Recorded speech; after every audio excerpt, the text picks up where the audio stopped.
Strange things are afoot at the Circle K. That kid is back on the escalator again. Ain't gonna hurt. Here's my boomstick! Game over, man. It's game over. Welcome to the Bargain Bin. He is your host, Ben Mason. He is your co-host, Sandra Luketic. And today we're talking 1989's Cutting Class. We assume if you're listening to this episode, you've already seen the movie. All right, buddy, lay it on me, man. First time viewing for you, yes? Of course. we had like almost the same intro last week. You keep It's the same every week. You keep forgetting who you're talking to. My first viewing of this movie took place on the same week that my second viewing of this movie happened, which was this week.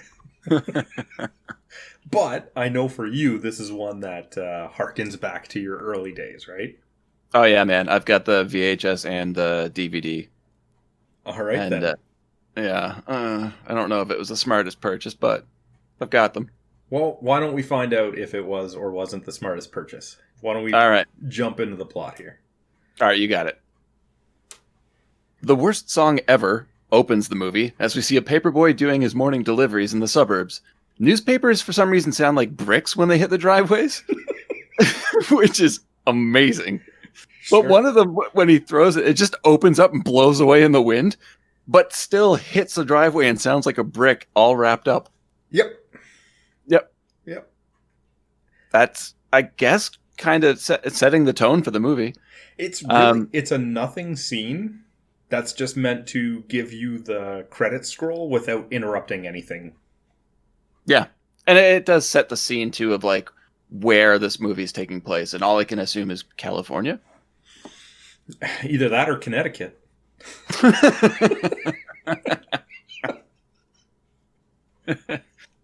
Oh, I miss Jimmy Parker. Best line. That is probably my favorite line of this podcast we've ever said. But let's move on with this movie. We're not talking about Tough Turf this week. Sure. We get Jill Schoelen as Paula, who runs outside to grab the paper, wearing only a t-shirt for some reason. She makes an effort to pull her shirt down to cover herself. But why, at this point, not just put on pants or shorts?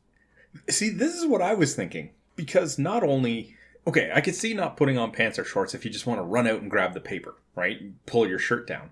But then she stops in the driveway to read something in the paper. And it's like, all right, well, now that time could have been spent putting on pants and not worrying about it. Well, and also she's poked in the armpit by a double-barreled shotgun, revealing her father, William, in full hunting regalia. And he freaks out that she's outside wearing only a shirt, and then keeps her outside to talk to her. Yeah, and has no problem poking her with a shotgun. Yeah, and it's established afterwards that he's notoriously terrible as a hunter. Yep. So the fact that a bad hunter is poking somebody in the armpit with a double-barreled shotgun, one-handed no less. I don't know. Oh, Martin Mull. Jill Schoelen was in The Stepfather, right? Yeah, she was. And honestly, she's great in everything. I highly recommend checking out Popcorn at some point, too. Might pick that down the road.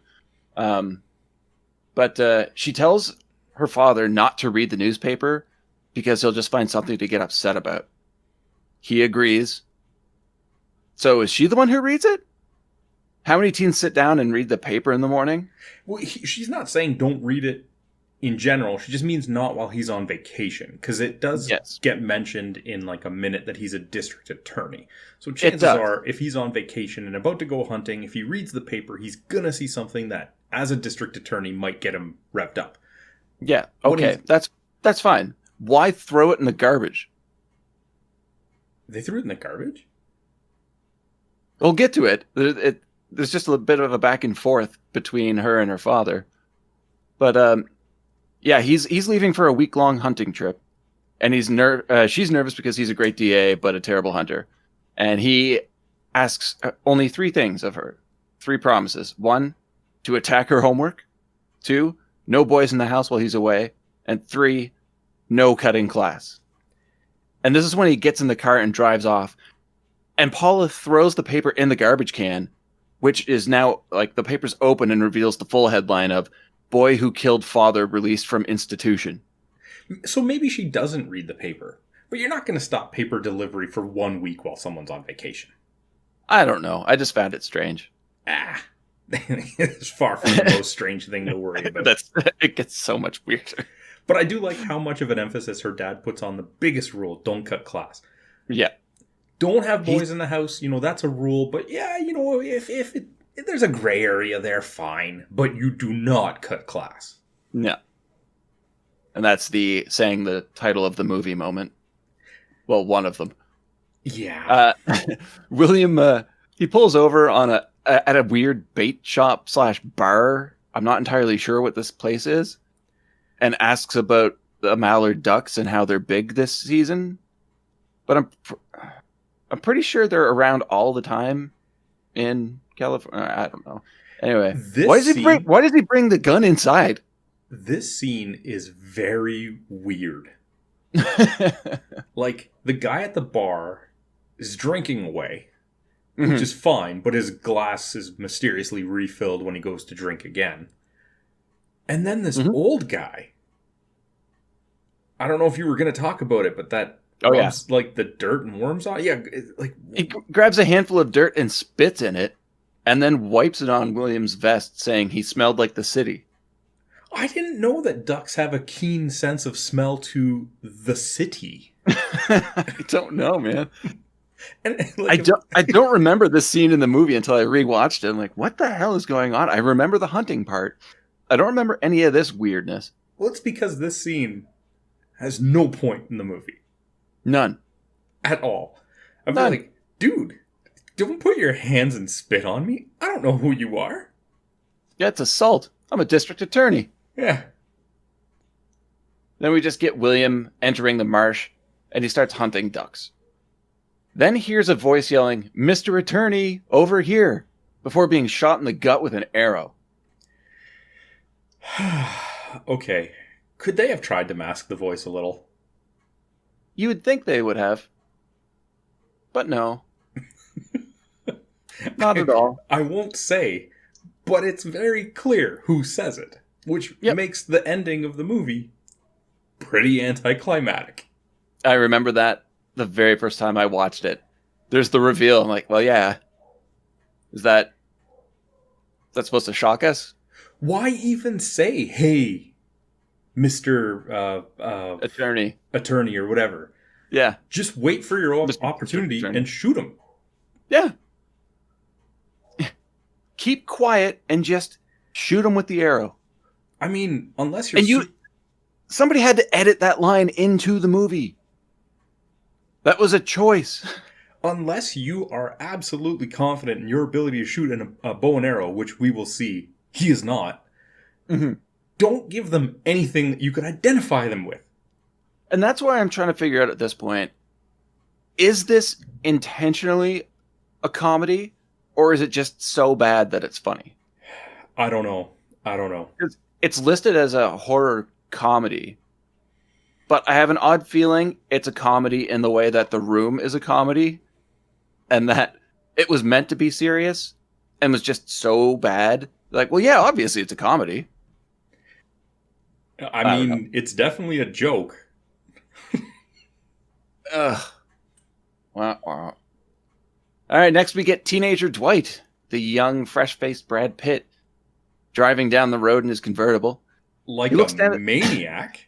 Well, he looks down to change the cassette and almost hits a vehicle head on. And now, this is one thing, man. The close-ups of Brad Pitt driving normally, but the far-away shots are of some dude who looks nothing like him doing crazy stunt driving.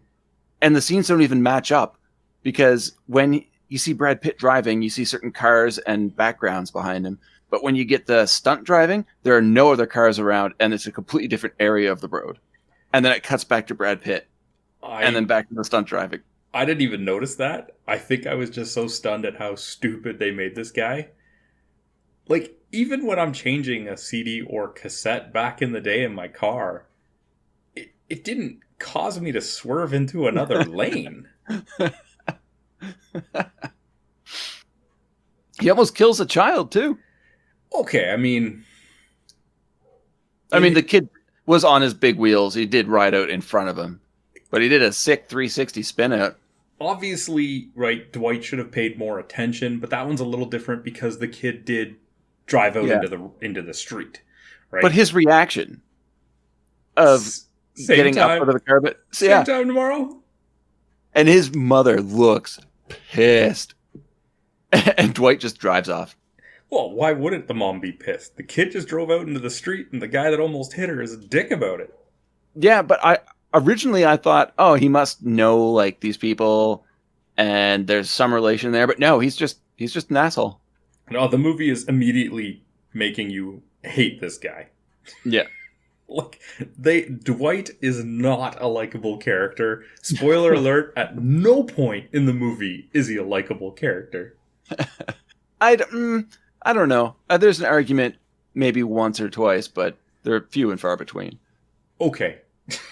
He shows up in the middle of his chemistry class being taught by the weirdest teacher I've ever seen. I like this teacher.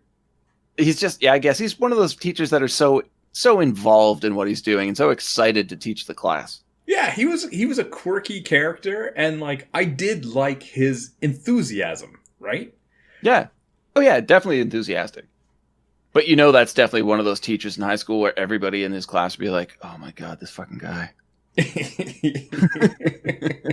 Well, he's probably the one making all the terrible pun jokes and stuff like that. So definitely. Dwight takes his seat at the table, and we see in the foreground Brian mixing chemicals. What a weird introduction for this character. Just mixing random chemicals. It's not like that's the assignment or what they're working on in class. There is no assignment. Everybody else is paying attention to the teacher talking, and this dude's just mixing shit together. Just mixing shit together, and then looks over at the teacher when the teacher talks about poisonous gas and asks if that is what they used in World War I. Yep. Then we get a very, very 80s moment of the teacher demonstrating a chemical explosion in a classroom. with like the only protective gear being like, let's put my goggles on. Yeah. Well, next we have gym class. Paula bumps into a quiver of arrows and pulls a leaf out of some feathers of one of the arrows? Yeah. Yeah. I guess we're led to assume that this is the same quiver that was used in the marsh. Yeah, essentially saying that the killer is on the campus. Yes. You could try and start putting your mystery detective hat on.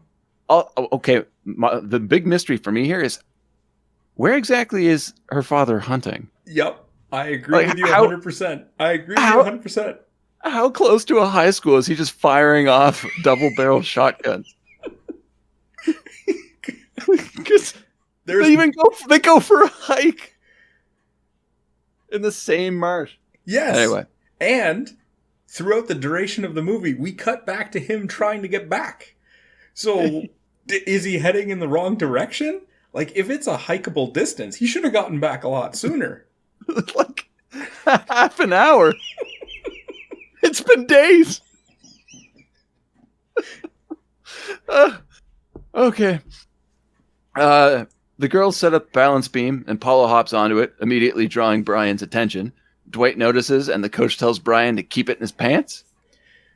He's giving her a weird look, but he's still just looking at her. Brian starts climbing the ropes before Dwight starts shaking it and swinging on it, eventually causing Brian to fall and getting rope burns on his hands. Then he gets yelled at by the coach and told to do push-ups. Okay, so I actually had to rewind this scene. And when Dwight starts to swing the rope initially, yeah, in the background, the gym teacher is looking in their direction. like it's like, first of all, the distance that they have him in the background, you would have thought his peripherals would have seen something, because it's not like Dwight is just shaking the rope, like he's swinging on it. Oh, yeah. But spinning around and everything. But prior to that, when it first starts, he's looking right at them. I don't understand his line of thinking, where when Brian falls, hits the ground pretty hard, He's in trouble for falling. Yeah, even if it wasn't Dwight swinging him and causing him to fall, you fell, right? Like, are you supposed to be perfect at climbing a rope? Now you're going to get yelled at? Way to fall off the rope, jackass. Give me push-ups. To be fair, the coach does it with him. Yeah, but also to be fair, he does the most half-ass push-ups I've ever seen. He still does it. They're not even going halfway. Okay. Yeah. Fine. Let's focus on the push-ups, Ben. At the burger shop, Paula and Colleen are sitting on the back of a car and we're introduced to Gary. And initially, Gary just seems to be a complete throwaway character. And then, as the movie progresses, we find out that Gary is a throwaway character. I don't even remember Gary being in this scene. Oh, yeah. It's because he just, like, walks by. All right, then. And that's it. Brian pulls up on his bicycle and chewing a straw, I guess. Yeah. It's like their version of smoking or something. The cool Colleen, thing to do. Yeah. No toothpicks. We got fountain pop straws. It's functional as well as stylish. That makes sense. He's a very thoughtful man. Yeah, like what if you get there and they don't have straws for their drinks? Boom, lifesaver. We should start doing that now with all the paper straws you find everywhere. No. Colleen lets Paula know that Frankenstein is staring at her. I don't understand the whole Frankenstein thing, but sure. Dwight arrives and tells Paula they should go to her house since her father is still hunting. He has his brother's ID and they can grab some beers. Colleen says that he should give Paula his ring instead. She says that if she can't have his ring, then maybe she'll take a hot dog instead. And they say it in a very innuendo kind of way. Uh-huh. Far too innuendo for a girl who absolutely doesn't want to do it with him. Yep. Very adamant about that. Very adamant about it.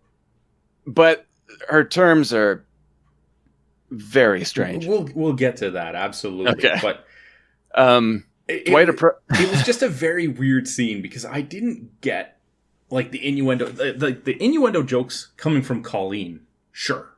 Yeah. Right? But from Paula, I was like, this isn't the character I'm expecting. Even though our introduction to her is her just wearing a t-shirt, it still seems weird. Yeah, but that can be innocent. I guess.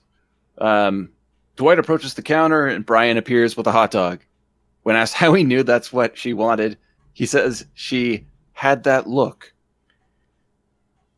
And she was just saying how she wanted a hot dog aloud. Yeah, it's fucking weird, man. That's real weird. There is a lot weird. But at least Colleen's like, you're not going to eat that, are you? Dwight doesn't like this at all. Makes the girls get in his car. And again, like a jerk. He essentially orders them.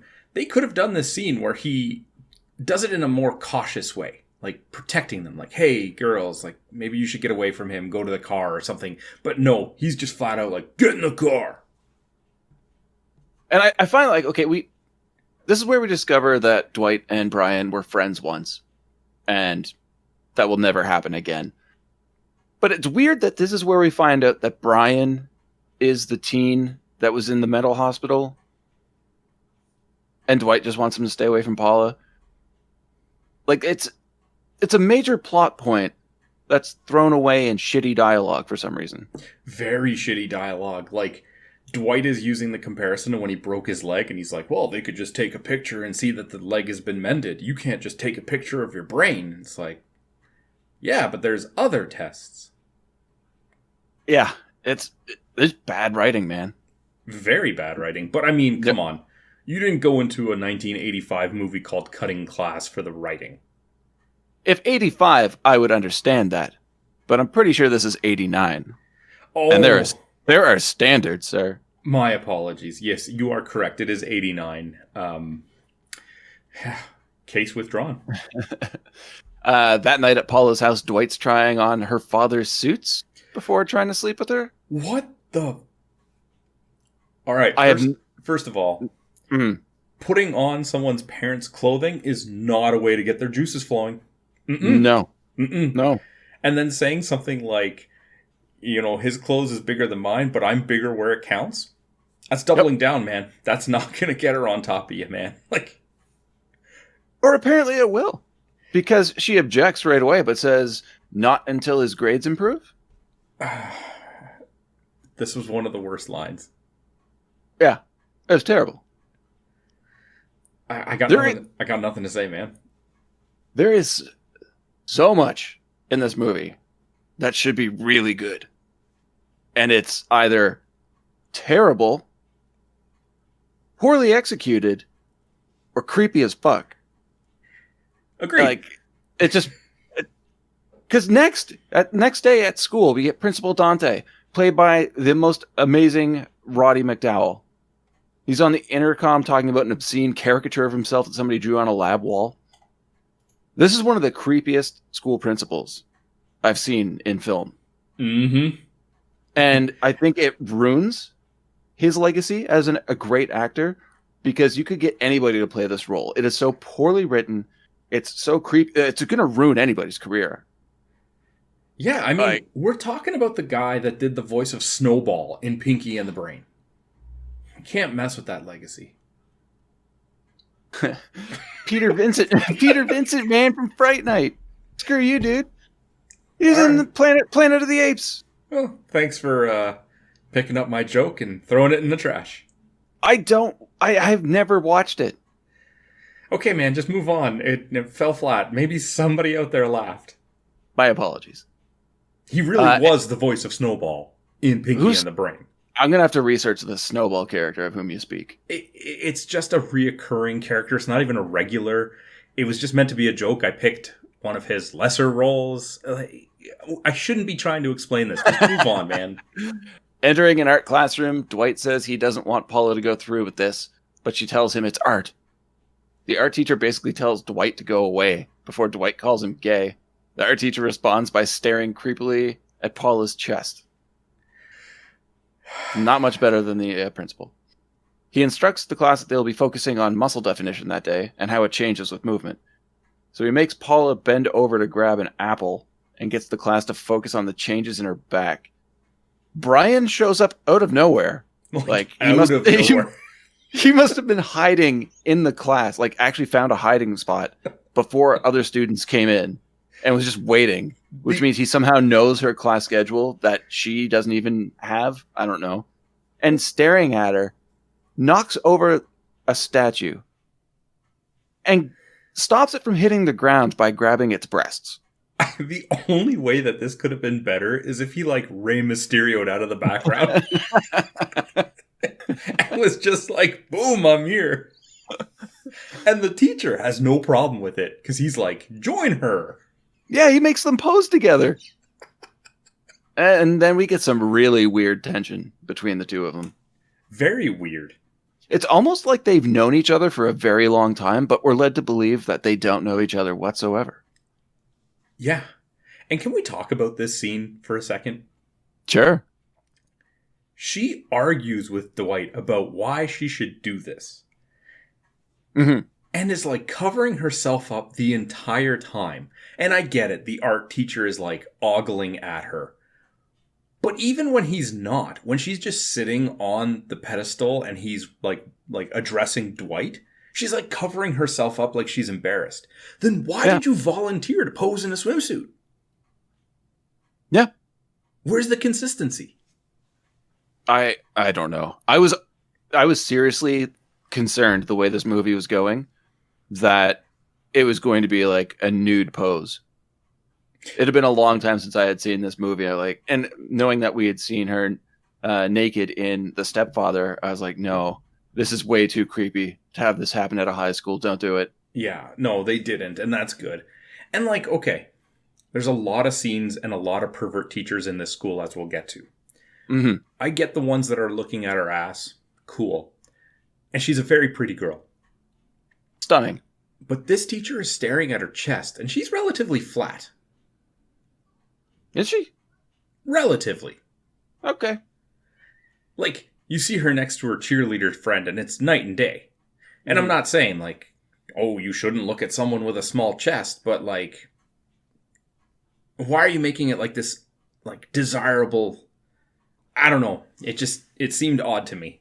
The principal scene that happens later makes a lot more sense to me. Yes. The next scene.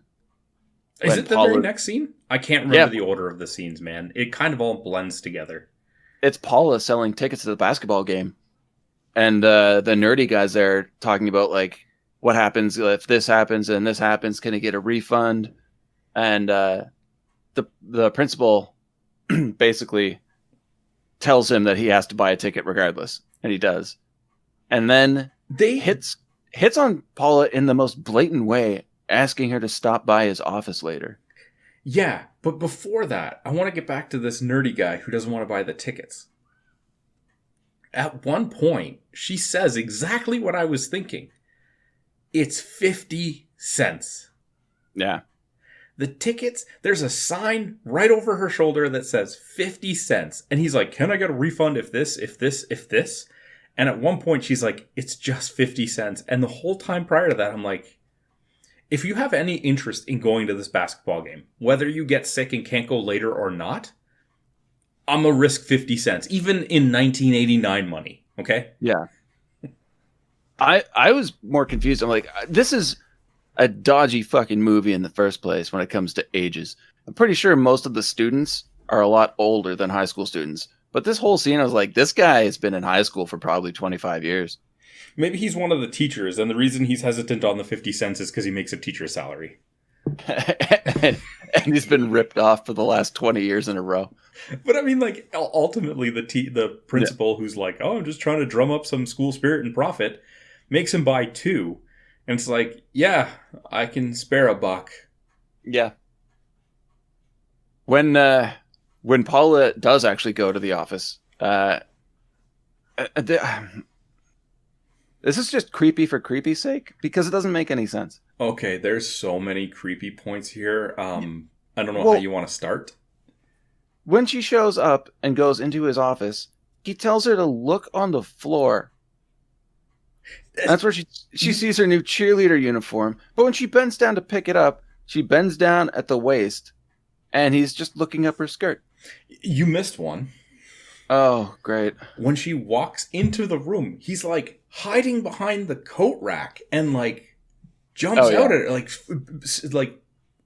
freaks her out. When she's coming in, it's like, why are you hiding? Like a playful thing?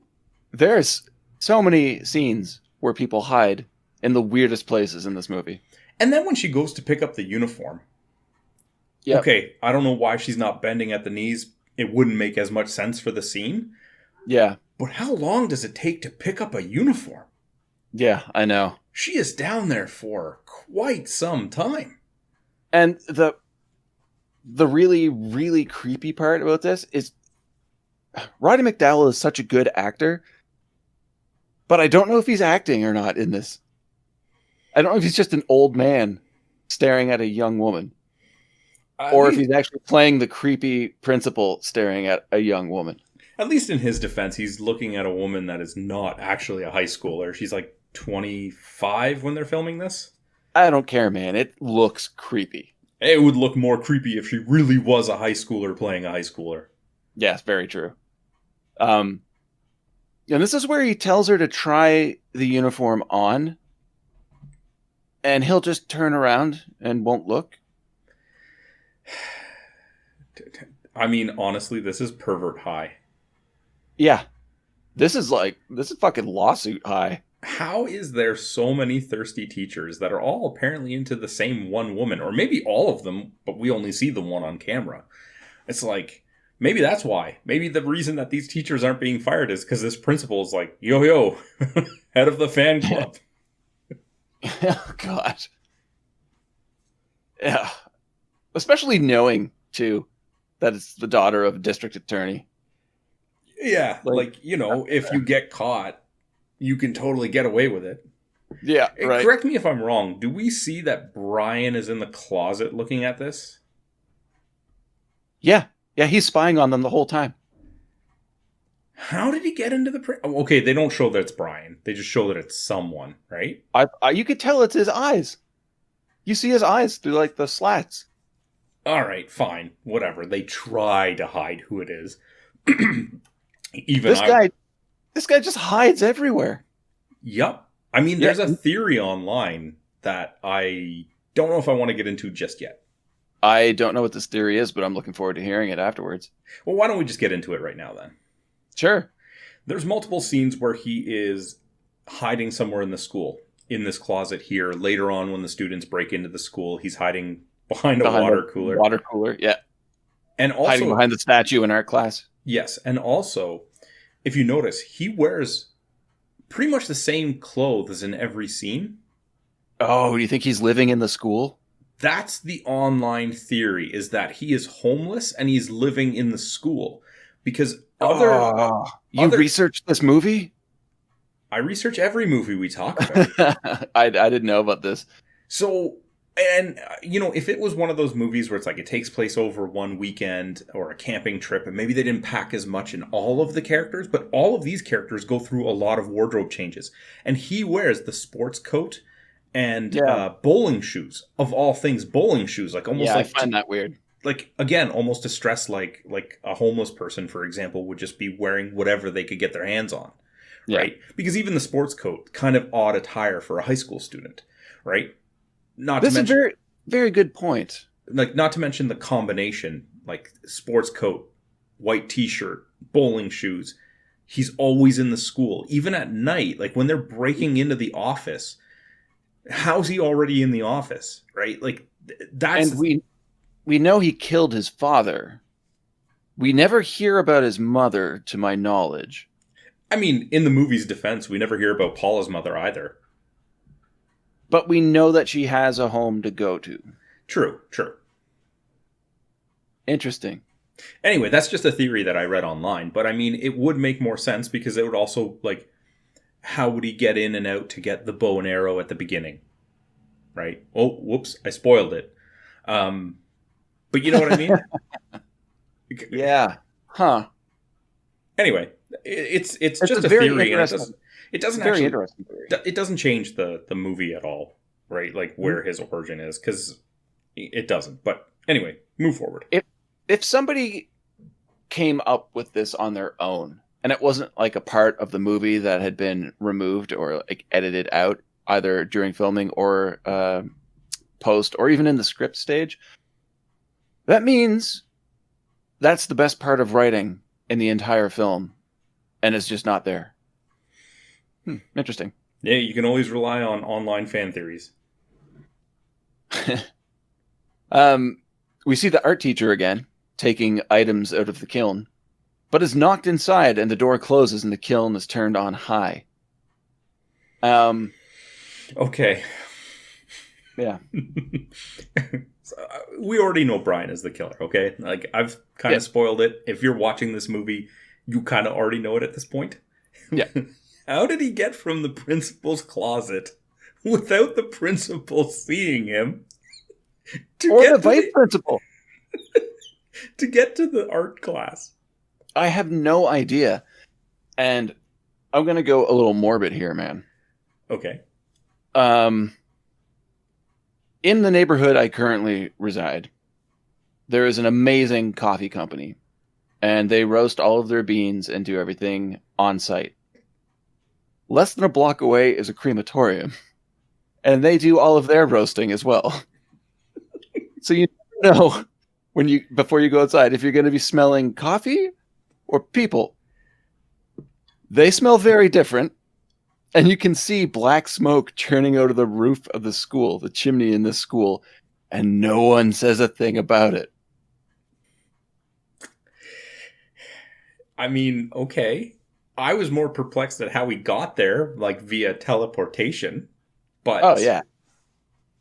Anyway, time means nothing in this movie. Also, by the way, that kiln heats up really fast. Very fast. Paula gets into her car and is surprised by Dwight, who's already drinking for some reason. And we never really see that before. He's mentioned drinking, but now he's wasted at probably 3 p.m. Still trying to convince her to get beer and have sex, but she says she has too much homework. Dwight's mad and gets out of the car, but says he doesn't get mad, he gets even. So what the fuck does that mean? Yeah, see, like, if the movie... What is he talking about? See, because here's the problem with the movie. One, that never gets explained. Right? Like, they never come back to that. No. Two, this, coupled with, like, what we see of Dwight at the beginning of the movie, makes it feel like they're trying to make you think he's ultimately the murderer. Oh, yeah. But they do such a bad job. A terrible job. Absolutely terrible. And, like, the only thing I can think of with this character is that he was supposed to be portrayed as an alcoholic, and that's why he was driving the way he was at the beginning. But they don't show him drinking until now. He'll talk about it, but we see it. And then I can only assume this is edited out of chronological order, because it feels like him not getting mad but getting even has to do with his interaction with the gym teacher that happens later in the movie.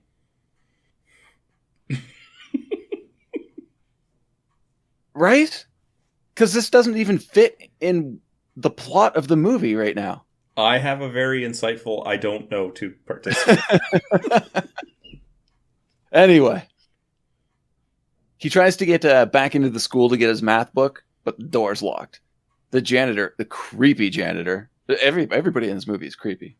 Everybody in the school is creepy. Yeah, okay, yes. Everybody in the school is creepy. Everybody outside of the school is just kind of dumb. Yeah, that's a little bit more accurate. But yeah, this is a creepy janitor. Well, the janitor shuts him down, so he goes to play Frisbee with Gary and Colleen. Well, I mean, he says, like, I tried. Yeah. Oh, God. Paula is doing homework in her living room when she hears a knock at the door. She opens it and no one is there, but then Brian leans out from behind a plant across the street in the neighbor's yard. We once again see his powers of teleportation. Yes, right? There's no way he could have made it there. I wrote in my notes, the fuck, ? How creepy is this shit, ? First of all, you could have just had her doing homework in her room, which would have given more time for her to go to the front door and him to get across the lawn.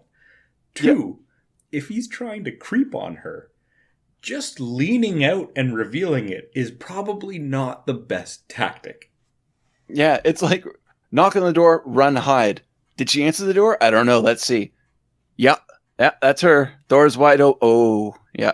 She can definitely see me now. But the thing is, she just goes back inside. She sees him, does she not? Or is that just something that the viewer is supposed to see? She has to see him, right? Because we see him from her POV. I thought so. Or is she opening the door and looking and not seeing him, and he leans out from behind the statue and stares at the camera? I don't know. Okay, anyway, she goes back inside. Sure. Another knock at the door. This time it's drunk Dwight, Colleen, and Gary.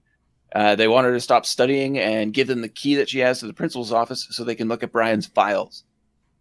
She trades them the key for his ring. And is having his ring really that important? They make a big focus on it. I know, but she seems so intent on being the good girl who studies hard and is incredibly responsible, and then will give up the key to get into the school and into the most important office in that school. See, but in exchange to wear his ring while he has the key, and will give it back when she gets the key back. See, what you're missing here is that if that key comes together with 4 others, their powers combined can summon the Captain Planet. All right. This fucking movie, man. Why don't we take a quick break and hear a message from our friend Tim? Sounds good, buddy. Knights and Nerds is not just an actual play D&D podcast with an original campaign being played by a group of friends who tolerate each other. It's also a podcast where I, the Dungeon Master, talk about how I'm adapting to the choices the players make, as well as revealing to you, the audience, the complex story and deadly twists that I have in store for my players. Find us on iTunes, Google Play, Stitcher, Spotify, or at knightsandnerds.com. Then they all get into Dwight's car and head to the school as Brian cycles away from Paula's house. And I don't even think he's very well hidden in that scene. He's not! But, I mean, okay, Dwight's drunk, so... And here's the thing, okay? In the coming scene, they break into the school to look at his file, right? Yes. How did they get there? You would assume they took Dwight's car. How did Brian get there? We are led to believe he was on his bicycle. He beats them there and hides behind the water cooler.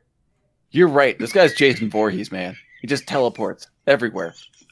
Right? I didn't even think about that. Well, yeah, like you said, they break into the school, and they're almost caught by what we now know to be a military vet janitor. They get to the office and look into the file, joking that he's a cannibal. I never really got that joke, but it happens a couple of times. Turns out he's a violent schizophrenic with violent tendencies who was treated with electroshock therapy. And as they're reading this, we see that Brian is hiding behind the water cooler and completely noticeable. So he somehow he got to the school before them, like you said. But not only that, but he managed to break into the locked office, which is inside of another locked office, to hide behind a water cooler, yet still be in plain sight, and nobody sees it. And the thing is, like, I could be wrong on this, but don't they turn to the water cooler because the bubbles come up? Oh, sorry. Yeah, they do, man. Like, they notice there's something going on there. So bubbles in those water coolers only come out when water needs to filter into the cooling reserve. Mm-hmm. Was he grabbing a drink? Here is where we get one scene, one small part of a scene anyway, where I do see some good in Dwight. Okay. And that is when you can see he actually feels bad when he reads that Brian was shocked every single day that he was in the hospital. Yeah. And it's almost like we're getting a bit of character development in the movie for once. Like we're seeing somebody react to information as opposed to just somebody doing something completely stupid with no reason. I think as we find out later in the movie, it's probably more guilt than anything else. Yes, guilt. But we don't know that at the time. We just know that they were friends at one point, and now he feels bad that he was shocked every day. Correct, because I'm not going to let you make Dwight out to be a good guy. He's not a good guy. Don't get me wrong. Yeah, no, but I'm even going to try and contest the scenes where he isn't. And here, it's guilt. Oh, whatever. Not sympathy. Brian is following them through the school, which is not creepy whatsoever. We're still not supposed to think that he's the killer. But they're doing a real bad job. Worst kept secret. Yeah. The next day, it is class time. Paula is at the front of the class and passes Dwight's ring back through the students as he sends the key up to the front. Brian ends up with both of them, and then Colleen stands up and pretends she's being shocked. Lots of classmates join in. That's just mean. Yeah, it's mean. And again, oblivious teacher. Oh, yeah. During a biology class trip to the marshes, a student steps on what turns out to be Paula's father, who's still alive. Nobody notices, but he makes a sound that the teacher shrugs off as a bullfrog calling out for a mate. How do you step on a person and not feel that it's different than the ground? But he moves. He moves as soon as he's stepped on, and they just keep going. And it's not just like a student. There's a line of them all walking past him. And like, okay, we're not supposed to believe that Brian is the killer at this point. Mm-mm. He should be aware that this is where he killed the father, or at least attempted to. Should he not? Yeah. Yeah, oh yeah, definitely. Maybe he keep an eye out. Find, like, We know we're going for a hike at this marsh. At what point he's like, shit, there might be a body there. And at what point do none of his classmates go, we're on a field trip to a marsh. Why is he wearing bowling shoes? Well, because again, that's the only shoes he has. I know, but like trudging through the water, you think someone would be like, you can't go. Well, see, bowling shoes are a good combination of land and water and body mass in case you step on a person. Right. And they've got that wicked tread on the bottom to keep you sturdy. The scene was horrible. Next one's not much better, man. It's nighttime. Dwight and Paula are making out in the car when Dwight's father appears and introduces him to a basketball talent scout. Inside, everyone's getting ready for the game, and the principal hits on Paula again. Creepy. Colleen takes her underwear off to get a rise out of the crowd when they do their cheers. Okay, so she says that she's going to do it because they might as well have something to cheer for. Yeah. But we're led to believe that this is a good team led by Dwight, who's good enough to have college scouts coming out to see him. Yeah, it makes no sense. No. It just doesn't make any sense. You know what else doesn't make sense? What's that? Everything Dwight does in this game.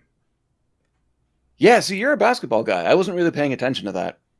It's not even the basketball, which, okay, the way he dribbles a basketball, you maybe do the first time you pick up a basketball when you're 6 years old. Oh, God, I'm surprised you didn't turn the movie off right there. I'm just referring to the fact that if you're the type of person who is an athlete of any sort and have a scout coming to you, this is not going to be your behavior. Right? Like, you don't get to that point without dedication. Yeah. And then to just throw it away on stupid shit. Like, this made no sense to me. I'm not even going to critique the basketball, which in my opinion is worse than like what you would see on like an 80s sitcom where they don't even have a set big enough to show a basketball court. Mm-hmm. But the behavior of Dwight, who doesn't even seem to want to get out of the car where Paula is to play in this game where he's being scouted. Yeah. And then get himself thrown out for stupid shit? Yeah, well, a fight breaks out, and Dwight takes an elbow to the face. Huh? Scout's seen enough and just gets out. He's done. You know, I once watched one of my teammates in high school basketball get an elbow in the face, get a tooth popped out, blood all over the place. No fight ensued. Yeah. Yeah, we're not supposed to like Dwight. I'm just saying, it does make sense for somebody who's being scouted. Yeah. Well, Dwight's father is furious and charges him on the court. So I guess we see where some of the temper comes from. The only thing that would have made sense to me here is if Dwight went to the game drunk. Yeah. Oh, yeah. Why not? That's good writing. I mean, we've already established he's a drinker. Yes, we're establishing he's a drinker. Maybe he's drinking for an unrelated reason. And then when he comes to the game, his behavior, bam, is justified by the fact that he's drinking. Mm-hmm. It's right there. Yeah, I think we could really do a really good rewrite on this. I'm fairly certain my daughter could do a very good rewrite of this. And her vocabulary is still limited to dada, hi, and bye. Well, Dwight storms off the court. Then we get Gary again, who's been under the bleachers. He pulls Colleen down with him. And then, keep in mind, we're still supposed to believe that Dwight's the killer. More or less. But hands come from behind Gary, and his throat's cut as the game clock hits 0, and the crowd cheers over Colleen's screams. So, I guess they're throwing out Dwight as a potential killer here, or is it just more bad storytelling? Well, he's ejected before this, because he's listening to this from... Or, like, you know what I mean? Like, he's ejected well before the final part of the game. I know, but I believe he leaves opposite the bleachers, yes? I have no idea.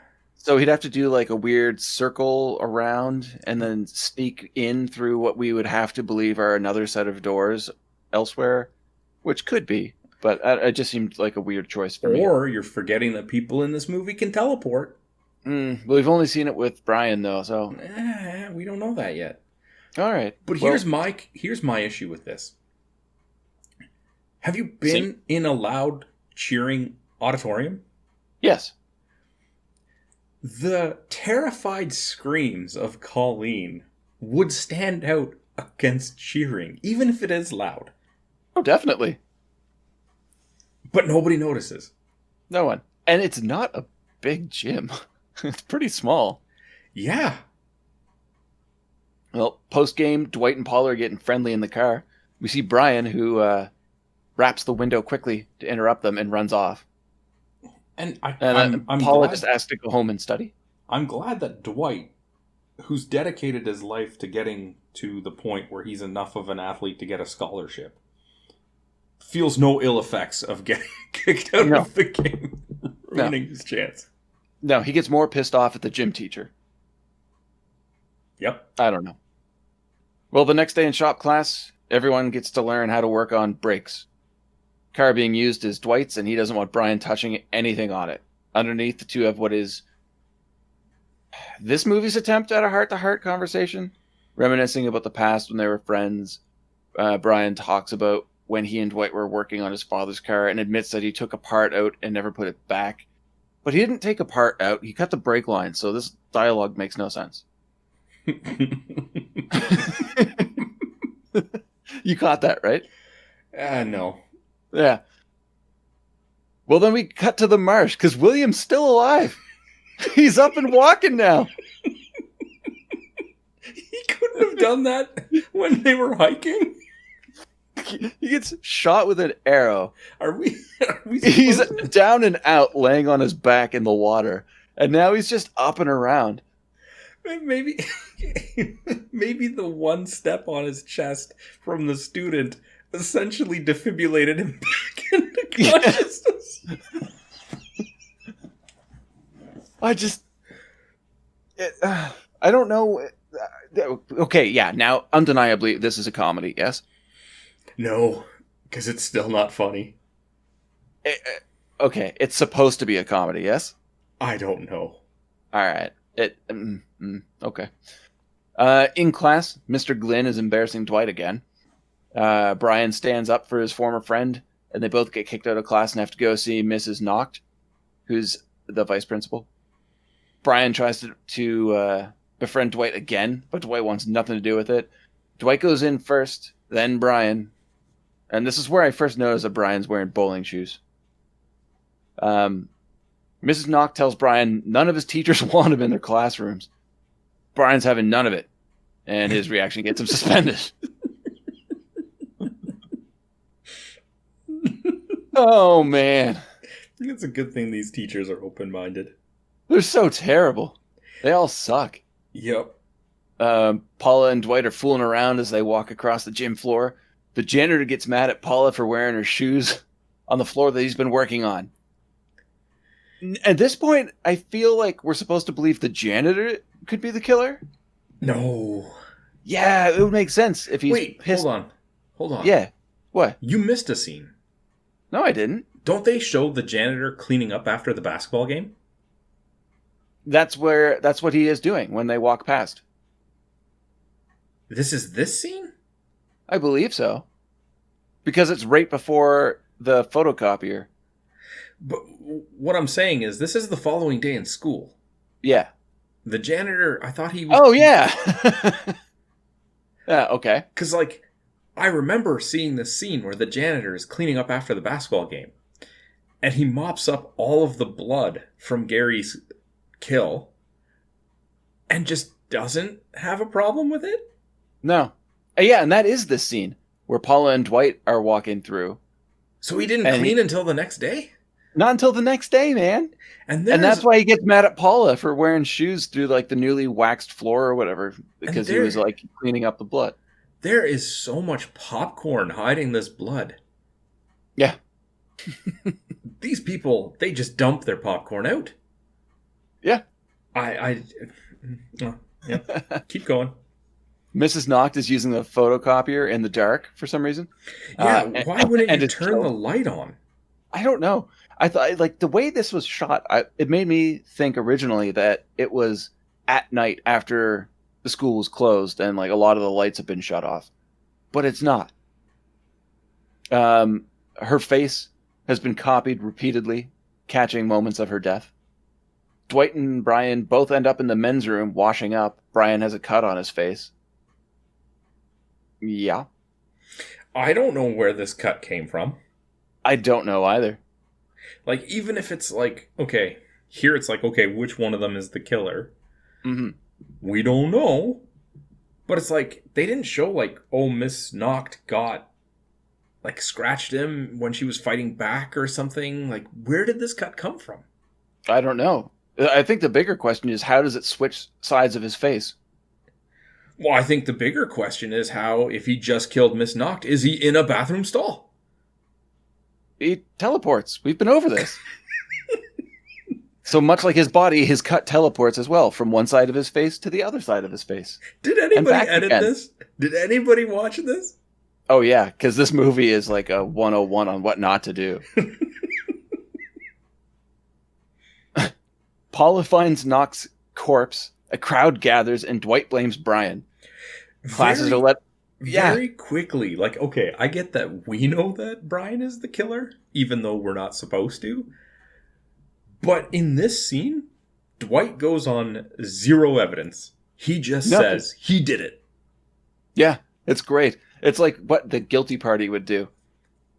Another reason that, again, they're trying to make it seem like Dwight might be the red herring, but they're doing a terrible job of it. Well, the classes are letting out, and Dwight yells to Paula to call the police, and Brian runs away and gets lost in the crowd. But Dwight's in pursuit. That crowd is also moving at a very orderly fashion for what has just taken place. Yes. The next scene, though, is it like a drama storage area, but there's also gym equipment?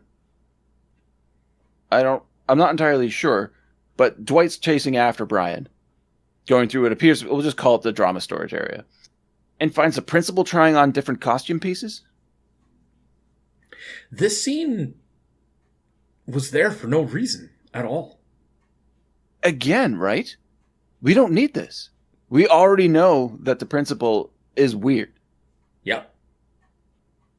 We don't need this interaction. Nope. It's like Roddy McDowell had a guaranteed amount of screen time or something. They just stuffed it in. He sees Brian running off and the chase is on again. Police cars and a helicopter show up to a random part of the woods or marsh looking for Brian, and that was super fucking fast. Is this the same marsh?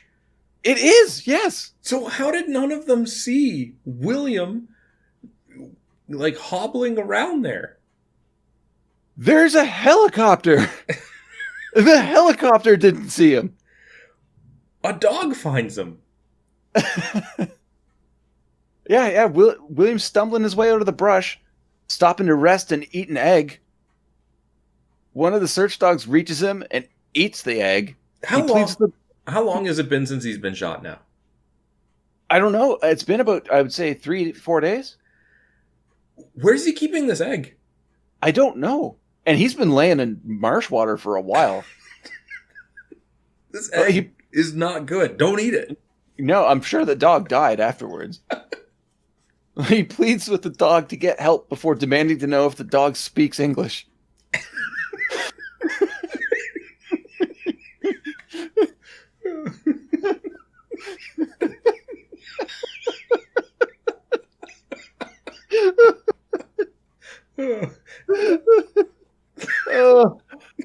Oh man.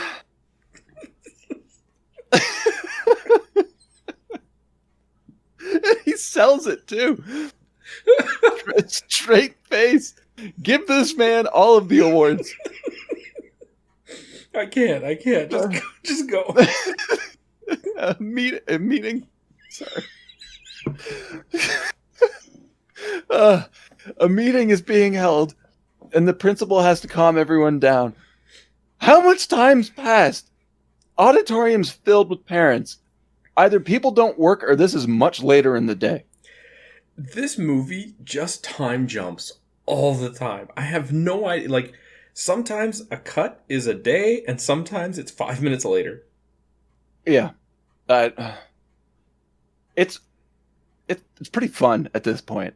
Again, a movie to watch with friends. That's subjective. The crazy janitor's emptying the trash into the dumpster. One of the pieces of garbage is a photocopied face of Mrs. Noct.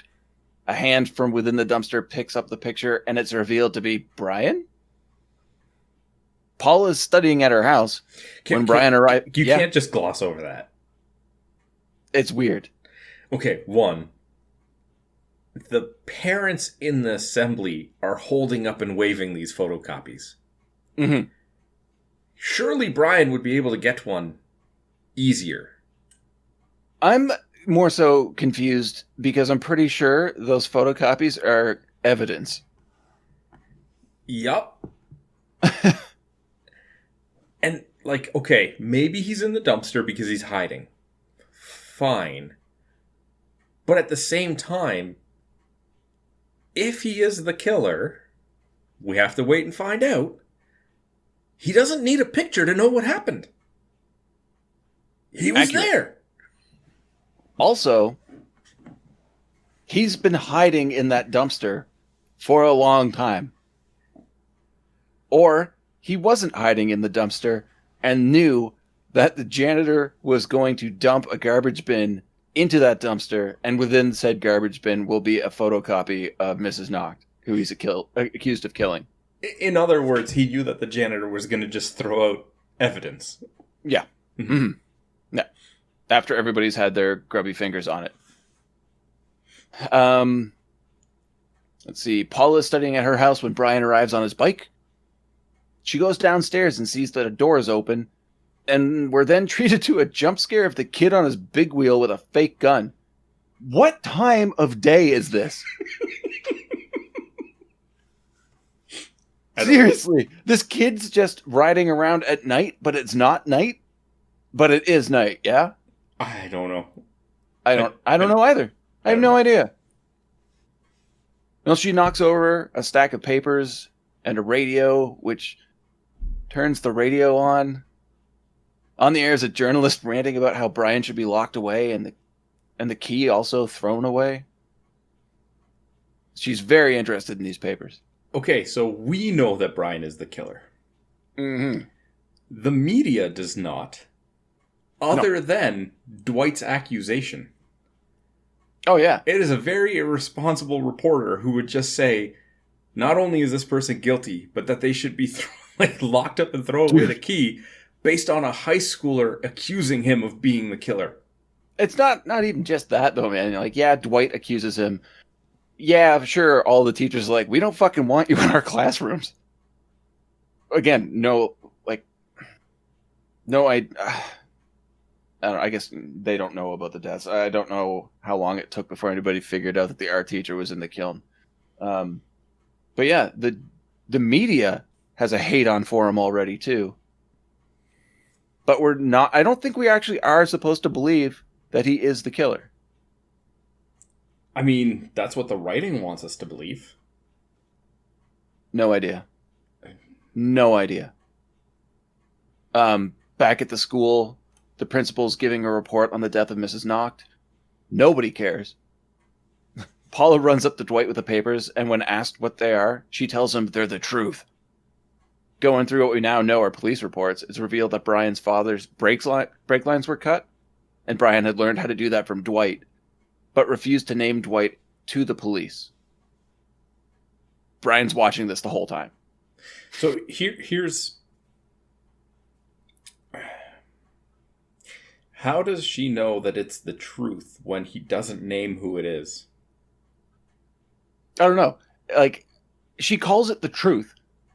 And yeah, she's right, because it's a confession that he did it. And that's true. But that wasn't contested, was it? No. This scene made no sense to me. No. She was shocked to find out that what he said was actually what he said and did, and there's no doubt about it. How much more of this do we have? Not much, man. Not much. I lied. There's a fair amount. I hate you. Well, next we get nudity in the girls' locker room for some reason, because after that it's time to go to archery class. The teacher won't let Dwight take part in class since he doesn't have the right gear on. He says that Dwight has to show up tomorrow for a private gym class or he won't pass. This doesn't make any sense to me. No. Angry Dwight pulls back on the bow he has and fires an arrow, hitting a perfect bullseye. Again, making you think that he's the killer. However, that's a very poorly done thing, because if it was Dwight, he would have finished the job because he knows how to hit a target. Yeah, exactly. And we know this for a fact because next scene's William's still trying to get out of that marsh. He's still out there calling for help. And then we just hear wolves howling in the background. Okay, even if the arrow didn't like hit true into like a vital organ that would have killed him immediately, how long do you think he can be bleeding until he just dies of blood loss? Not just bleeding, but he was laying in dirty marsh water. That's guaranteed infection. Yep. But we're back at Paula's house. There's a knock on the door, and Dwight's arrived. Wasted. This might have been the best acted scene by Brad Pitt in the movie. Yeah.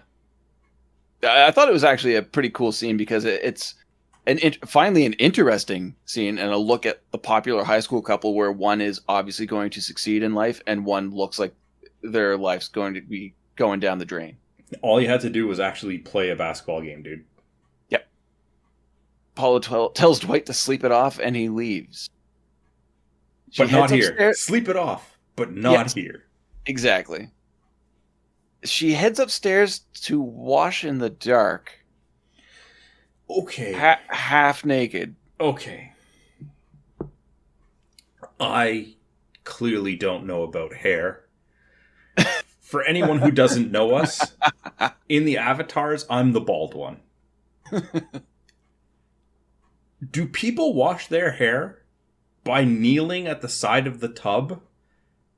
And not even leaning over the tub? Like, I would have thought, okay, if you don't want to get your whole body wet and you just want to wash your hair, you'd think you would lean over the tub so it's not all dripping onto the floor. Yeah, that's a thing. You leaning over the tub to wash your hair if you don't want to, like, hop in the shower. You just need to wash your hair quickly. But she's straight up. Oh, yeah. No, she's just kneeling on the ground for no fucking reason. It occurs to me you could do that in front of the actual tap where you wash your hands. Mm-hmm. Yeah. I don't know. I don't know, man. Well, it's okay. We don't have to suffer through more of that because Brian shows up and tells her he wants to talk and she shouldn't scream. Also, what bathroom has actual lamps all over the place? Dude, that's not the thing to focus on. Okay. He's asking for help finding the killer. Because reasons, I guess. She eyes a pair of scissors on the edge of the bathtub, and he also notices grabbing them first. He gives her the scissors and says to stab him if she thinks he's the killer. That could have really backfired on him. Could you imagine if that's how the movie ended? I'd be like, holy shit. Like, this movie's been absolutely ridiculous this entire time, but she actually did the smartest possible thing, and now everyone's safe. Well done. Because here's the thing. She might not think that he's the killer in this scenario. But she just revealed the truth to Dwight of the confession that he is, in fact, the one who killed her dad. Or his dad, sorry. Yes. So there's still some reason to be hesitant of him. Yeah. Yeah, definitely. She knows for a fact that he admitted to killing his father. And there is evidence. They prove that he killed his father. And that he has mental issues. Yeah. Yep. She throws the scissors away, though. And he's the one to cover her with a towel, which I found very uncomfortable. Saying, although people think he killed his father, he says he didn't. But we know he did. He didn't even want to. He just wanted to see him hurt. That sounds like the mumblings of a madman to me. Yeah. He says he ran from Nocht's murder scene also. And it was because everyone was going to blame him anyway. Okay, I got why he ran. Mm-hmm. Because not everybody was going to. Dwight already had accused him. Yeah. I also see why. Because he did it. But we don't know that, Ben. It still might be Dwight. Definitely. It's 50-50 here. A still drunk Dwight is trying to figure out how to use a payphone. Calls Paula, who wakes up, and Brian's just sitting next to the bed staring at her.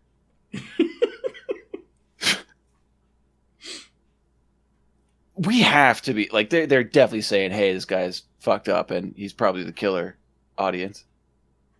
I don't know what they're trying to say. Whatever they're trying to say, they're doing it wrong. Yeah. Yeah, very wrong. This whole movie is wrong. I love it. Dwight calls out his gym teacher and storms off. She tells Brian that Dwight sounds crazy and they have to help him. Brian gives her the photocopy he has of Knox's murder, and she notices that the killer's hand is visible and is wearing Dwight's ring. Brian agrees to help, but only because of her and not Dwight. So this is interesting, because in the scene when everybody pretends to be being electrically shocked, where he has the key and the ring, does the ring ever make it back to Dwight? No, he ends up with Brian still has the key and the ring last time we see. No.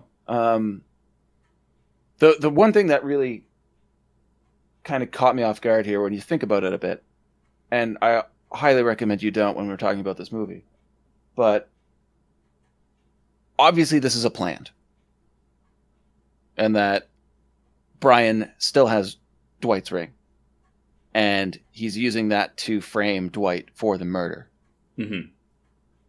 But we don't know that yet. What we do know is that the killer's hands, both left and right, are in all of the photocopies, which means he set the number of copies to make and then just rolled her face back and forth along the screen. Maybe it's pressure activated. Jesus. Okay.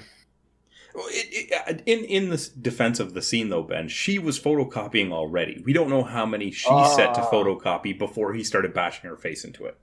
Very good. I like the way you defend the movie. Well, I still had a laugh at it before I... Yeah, that's true. Dwight confronts the gym teacher and the two mouth off before Dwight storms out. Gym teacher's warming up on the trampoline. Brian and Paulo break into the school and the janitor confronts Brian, calling him a murderer. Brian gets away and a cat and mouse game commences. The murderer sneaks under a trampoline and skewers the gym teacher with a flagpole. Okay. There are many problems here. You think? One of them is called cutting class. No. I don't know. I don't know about this. Brian is the killer. Yeah, he I know. Is in the school with Paula. On the run from the janitor. How did he get under the trampoline? I don't know. Is Paula with him? No. I guess not. Paula's the second killer. It was right there in front of us the entire time. Yeah. Come on, man. Push through. Paula finds dead Gary and Colleen tied together in a closet. She thinks Dwight's the killer, so when he shows up, she runs. She tries to convince the teacher that Dwight is the killer, not Brian. You know, it's at this point that I realized we didn't see Colleen again. Yeah, same. And Gary. Well, I knew Gary because we saw him die. Yeah, well, I just assumed that Colleen died too. It's a fair assumption, but in my mind, I didn't even register. Yeah, I guess. Not a very memorable character. Because in my mind, I'm like, if she didn't get killed at that time, she probably would have said something to somebody about what she just saw. But I didn't even put two and two together. I was so preoccupied with the other stuff. Were you actually preoccupied or stunned? You could be preoccupied by being stunned. Okay, fair enough. It's like being whelmed. Yeah, sure. Yeah. Overwhelmed, underwhelmed. Okay, never mind. Somebody in the principal's office plays music over the PA. Paula and the teacher try to run going from room to room, locking themselves in. One room has a problem written on the chalkboard. Which door? Get it right or die. And the classic, a train leaves this town going this speed, blah, blah, blah, this time. Do you know what my answer to that question would have been? What? Turn around and go to the fucking window. I thought that too, but I assumed they were on the second floor. I'd take my chances. I've jumped off of 2-story buildings before. Yeah, I hurt my leg really badly, but I'd rather that than get axed by a killer. Yeah. Well, this is a throwback to the teacher calling out Dwight in class so many times with the same style of question. Mm-hmm. Teacher works at the problem and picks door 1, opening it and getting an axe from Brian. I don't know if you knew beforehand, Sandro, but he's the killer. I still don't believe it. No. Turns out that Brian blames Paula's father for his conviction. He didn't think he was the murderer, but accepted it and decided to be the best at it, wanting to, quote, kill beyond the confinements of time or space, to kill people in the past or future and change the course of history. What the fuck is he talking about? Dude is messed up, man. Yeah, at this point, I'm just thinking, like, is this supposed to make sense? Am I really this dumb? I mean, it's possible, but No. I don't think so. No, it is. It's not you. It's not you, dude. He tells Paula not to take it personally when he tries to, or not to take it personally when he kills her. But Dwight's there to the rescue. He breaks open the door, and Paula hits Brian in the balls, and the two run away. Where has Dwight been this entire time? I don't know. Like, he's just been stewing about the gym teacher? Like, last we saw him, he was going to go get changed. I would assume he came back from the change room to go to the gym where he was supposed to. Yeah. And then he shows up here. Teleportation. Everybody's got it, man. Except for when they're running away from the killer, apparently. Yeah. Well, they call for help, and since the school doors are chained closed from the outside, that's not happening. Dwight's punching the shit out of windows and the doors, which I thought was pretty funny, actually. Just punching them right out of the frames. They're in chem class now, when we find out that he was paying attention in class and remembers that sodium explodes when in contact with water. They splash water on the door and floor and throw the sodium onto the floor to explode around Brian when he bursts in, only to find out it was just a rock.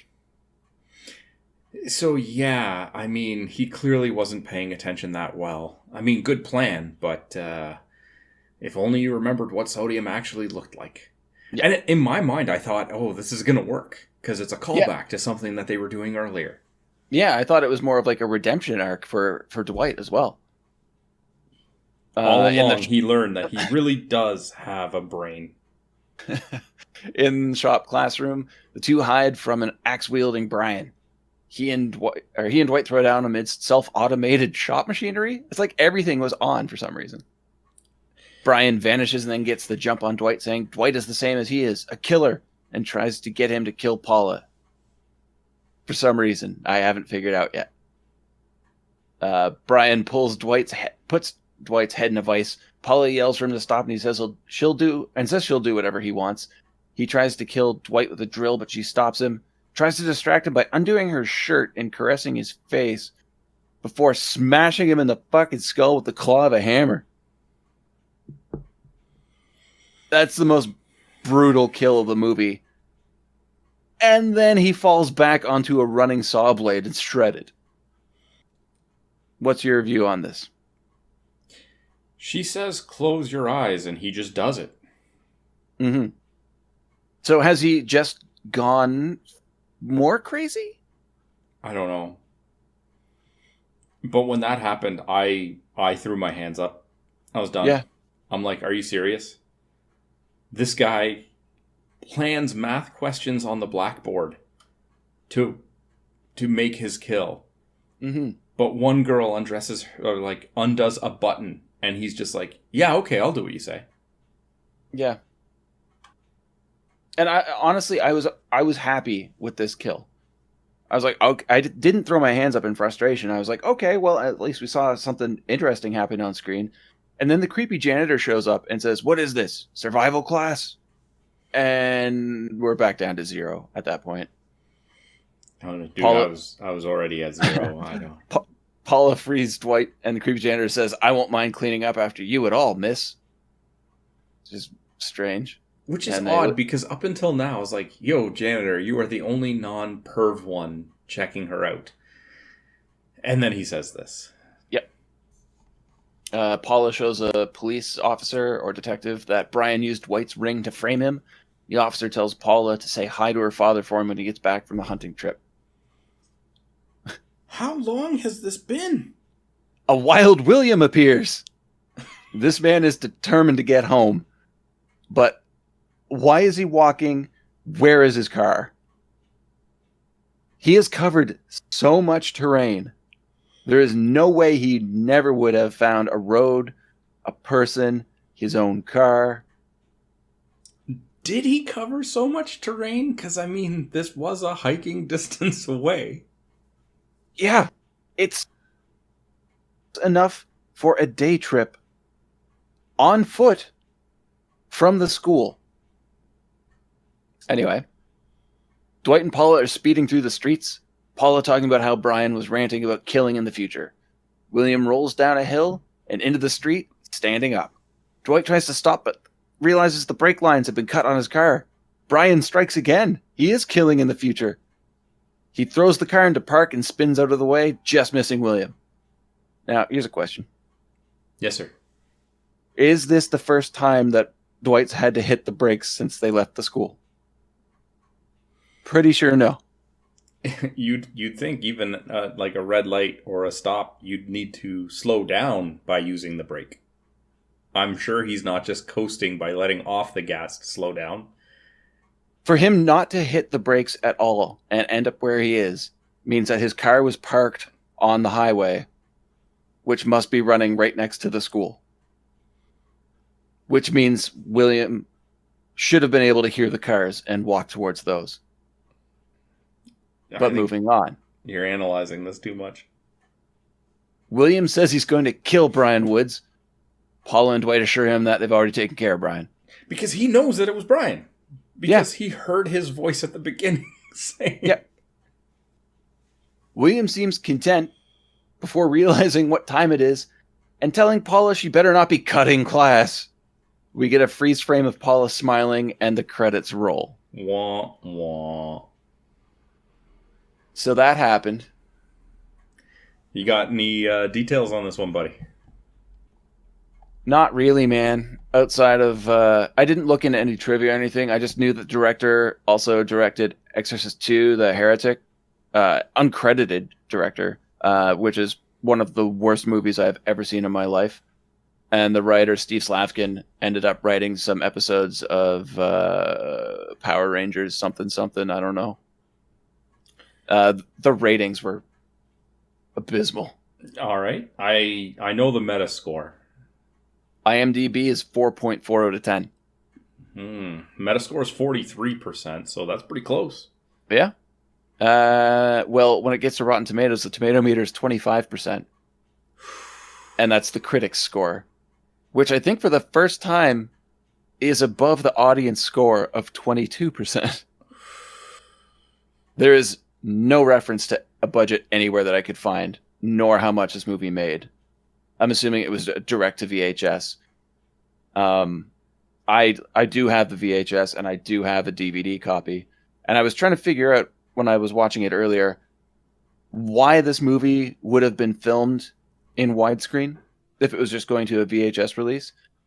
So I brought up my DVD and the VHS copies on screens, paused them both at the exact same scene, and realized that for the DVD release, they cut the top and bottom off of the VHS version and just enlarged it. So it's grainy and blown up as hell. It looks awful. I'm not surprised. And believe it or not, man, I actually like this movie. It is not good, but no. I do like it. Do you have any trivia for us? No, not anything that I didn't already reveal as we were going. All right. Let's get into awards. Cool, man. Start us off. All right. Worst performance. Brad Pitt as Dwight. Really? Yeah. Because when he's bad, he is very, very bad. Were you considering like the amount of screen time in relation to it, for example? No. And I know there are worse actors in this movie, But I have to believe that they honestly did the best with what was written because the lines are terrible. At least Brad Pitt had something to work with. And, well, you saw the movie. But I look at, like, the chemistry teacher. And, like, his charm and quirkiness, like, he was given the same shit script, but at least he had fun with it. Yeah. Yeah, I would say he had fun with the limited line. The chemistry teacher had more than one line. I mean, he was in 2 scenes at least. All right, limited lines. Yeah. Who's your worst performance? It would be Nancy Fish as Miss Knocked. Yeah, that was pretty rough. It was very rough, and don't get me wrong, there was many contenders in this award category. Mm-hmm. Mm-hmm. But the few scenes the only reason I was considering not picking her is because of her limited screen time.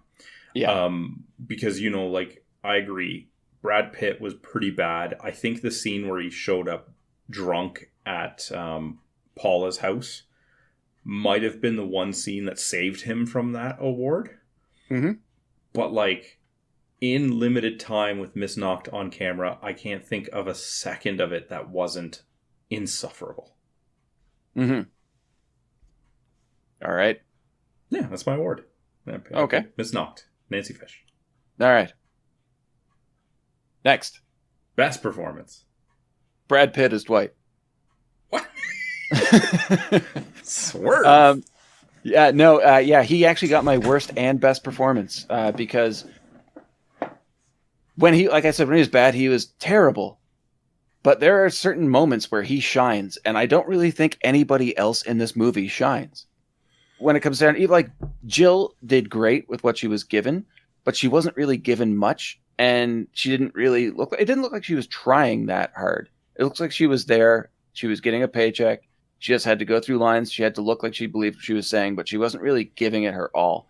I feel really bad because they ended up using her body as a prop rather than letting her act or convince her to act her way through the movie, because we know she can act. Yeah, she was great in The Stepfather. She was amazing in Stepfather.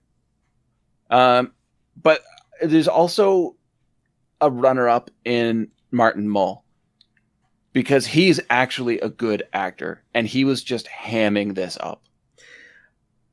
I can't disagree with that.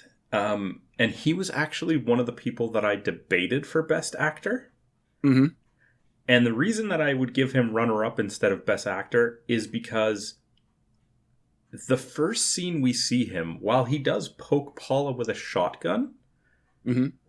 he plays it very straight, and you can see how good of an actor and the professionalism that's there. The problem is, after that, the material is so bad mm-hmm. that no actor could have saved it. Yeah.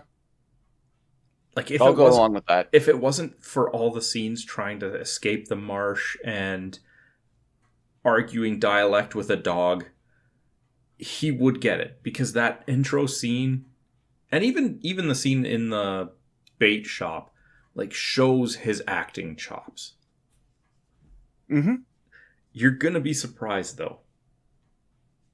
My best actor was Dirk Blocker as Coach Harris. Okay. The thing about him is... Yeah, this definitely caught me off guard. Go for it. The thing is, all of the problems with him are things that could have been fixed with proper direction. Like him looking at Dwight on the... like when he's swinging the rope. Or mm-hmm. somehow not noticing somebody crawling under the trampoline. That's not the actor. That's the direction. But his delivery felt the most natural. The interaction that he has with Dwight when they're telling each other off, and Dwight's like, you can't say that to a kid. Yeah. Is probably the singular most believable moment when I was watching the movie where I thought this might be something somebody would actually say. That's a great point. The I never thought about that. The reason that he gets my Best Actor award is primarily because of that scene, coupled with the fact that while not great all the time, there's nothing that he does that's poor in the movie. Yeah, I'll go along with that. He's pretty consistent. Again, the only issues with the character, not the actor, are based on direction and not delivery. Mm-hmm. All right. So, next one we got is most memorable line. For me, it comes from Brian. Okay. And again, it's more of a humorous take. I mean, that's what I tend to go for. But it's towards the end, and Brian's like, "You guys make such a good couple. I'd like to see more of you. Over there and over there." Like, it's a great line. And unfortunately, he didn't deliver it that well. I forgot about that line. It was not memorable to me. It's funny, but it wasn't memorable to me. Yeah. Yeah. What's your most memorable? So it's actually the janitor. And the reason that it's memorable to me is because of how out there it is. At one point, he yells at Dwight and Paula, "I'm the custodian of your fucking destinies." Yeah. Which on IMDb says, "I'm the custodian of your fucking lives." And it's destinies. I watched the movie twice, it's destinies. But like, I was watching the movie and I'm like, what was that? Who is this character? They don't develop it. Like, it makes no sense. And then he's all acting like all omnipotent above these high school students. And just the delivery, like he shouts it at them. And the thing is, before he says it, he like starts to walk away like he's done the conversation. And then he turns around to deliver that line like some sort of exclamation mark to a point he wasn't making. And to a point that makes no sense. It was a very strange character. Do you not remember that line? I don't remember that line. Oh, buddy.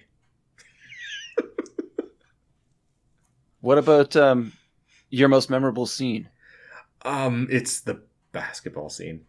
Of course it is. And honestly, dude, I played competitive all the way through high school until, injuries ended it for me. Mm-hmm. Not that I would have gotten scouted, mind you. It might have ended it otherwise. But this is so subjective towards me. It's just that it stood out like such a sore thumb. They could bring me onto a movie set and I could direct a basketball scene better than that. And I have zero directorial experience. But that is a very, very personal one to me, and I don't anticipate anybody else would pick it. No, I definitely called that one for you. As soon as I saw basketball, I knew right away. Dude, I had less of a problem with the basketball scene in Teen Wolf. I love Teen Wolf. Yeah, and this is not Teen Wolf. It is definitely not Teen Wolf. All right, and your most memorable moment or scene? It would be the opening with Paula and her father in the driveway. Oh, I thought you were going to say the newspaper boy. No, it was it's just weird because you're hit with that weird newspaper boy scene, but it's followed up with Jill wearing just her white t-shirt, and you got Martin dressed as in like his full hunting gear. Yeah. And the back and forth of the dialogue really, it just sets the tone for the whole movie. The tone of like, what the fuck am I watching? And it continues right up until the very end. I would like to change my pick for best actor and best scene to the newspaper boy. Because I know, man. It has Sorry? Because it has nothing to do with the rest of the movie and it's over very quickly. I was going to say he's overlooked, and that's not fair because those newspapers sounded like they were extremely heavy. Yeah, he should get some very credit. Yeah. Arduous role to play. And we're changing it up and adding one more this week, yeah? Well, yeah, because it's an award that wouldn't fit with every movie. We're going to do most memorable kill, which obviously in a movie with no kills wouldn't work. But for this one, we'll do it. And I'll I know which one you're gonna go with, so you might as well go first. It's the teacher getting axed. Fuck off. Really? Yep. Because it's done so well, and it's so brutal. It really reminded me of the axe kill from The Shining. I'm surprised. You thought it was the claw of the hammer? Mm-hmm. Yeah. That's a good one, man. But I remember the axe scene. I didn't remember how Brian died in the movie. I'm surprised, dude. I really am surprised. I thought you were gonna pick the hammer. No, I have no idea what you're gonna pick. I was gonna agree with you that it was the hammer, and now I'm just saying it myself and not agreeing with you. That was a great kill, and again, that's one that came out of nowhere. And I felt like the kiln murder was just rough. The photocopy murder was rough. Under the bleachers was bad. But here's the thing. It's most memorable, not best, right? So there is an argument to be made. My runner-up was the photocopier. Mm-hmm. Just because that is a very memorable scene. It's very impactful to the rest of the story. It is a memorable kill. It is very gimmicky. But keep in mind, I didn't watch the movie previously. I'm going on what I saw this week. And watching it this week, I remember all of the kills. I even thought maybe it would be the trampoline, because that was kind of unique. Even though it didn't make sense that he got crept up on. Right? No, seriously. Like, I remember all of them because it's fresh in my mind. Of course. I have the benefit, or the advantage, I guess I should say, of having seen the movie years ago and still having some residual memories. Exactly. Some people call it trauma, but, you know. Yeah, so exactly. Like, you have some nostalgia to build on, and maybe there's scenes you remember from, like, when you watched it when you were younger. Yeah. It's fresh in my mind, so I remember all of the kills, and I'm obviously looking at it from a different criteria. And while I hated the setup for the kill with Brian being so stupid as to close his eyes, I can't deny, like, just the visual of it was probably the most impressive, most memorable. I don't know down the road, but as of right now, that's the one that's in my mind. And I thought we were going to agree on it, but hey, that's it goes to show we don't tell each other the awards beforehand, right? No, sir. All right, so those are our awards. If you guys have picks for your awards, by all means, hit us up. You know the drill. Let us know what you thought, and we might follow up on it. Ben, final recommendation. If you're looking for a good movie to watch on your own, don't watch this one. Like I do. I really enjoy this movie, but it is awful. It is a movie to watch only with your friends after you've had a few beers, not as you're having a few beers. And you better keep drinking once you hit play, because you're in for a horrible, horrible ride, but you're going to laugh a lot. Recommended. Wow. This is not a recommend for me. Saw that one coming a mile away. I will give it an asterisk, though, because I did watch this movie twice in 1 week by myself. Oh, wow. Which is not the way to watch this movie. No, it is not. Not at all. I will honestly say this. I would be curious enough to watch it a third time if I was watching it in a room with, like, you and Josh and Alex. Oh, definitely. The reason to watch this movie is to watch it for the reactions of the people you're watching it with. So in that case, I guess it's a not recommend with a but maybe. Mm-hmm. All right. So that's our thoughts on the movie. We encourage anybody who has seen the movie, maybe should have seen it before listening to this, to let us know what they thought of it. Last thing we got to do, final point of business. Ben. Yes, sir. What movie are we watching next week? You know, watching Cutting Class, it reminded me how much I love Jill Schoelen. And that made me think about The Stepfather and how much I miss watching Terry O'Quinn. So I decided that it's time for another ride on the Jerry Ferry, and we're going to watch 1989's The Stepfather 2.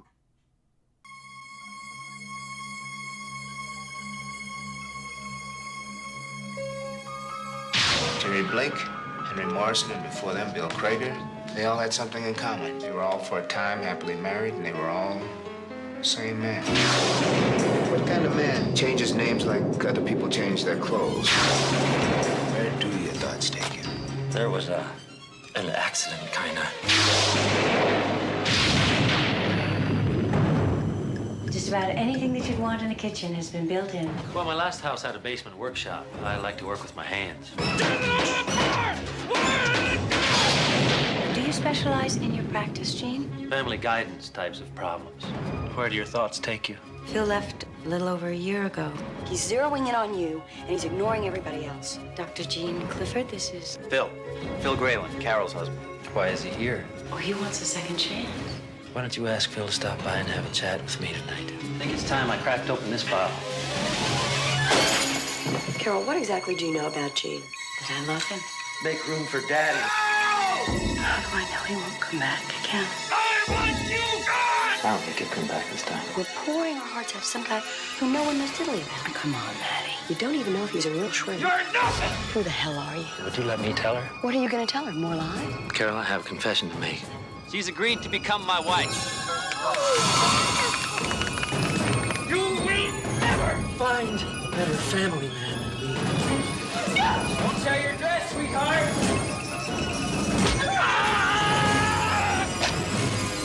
I think we can work this out.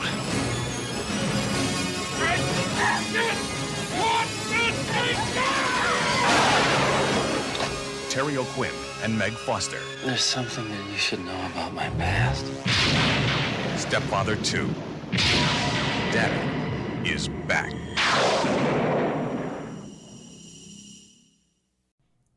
This is a monumental moment. I think it's the first time we've ever watched two movies in the same series.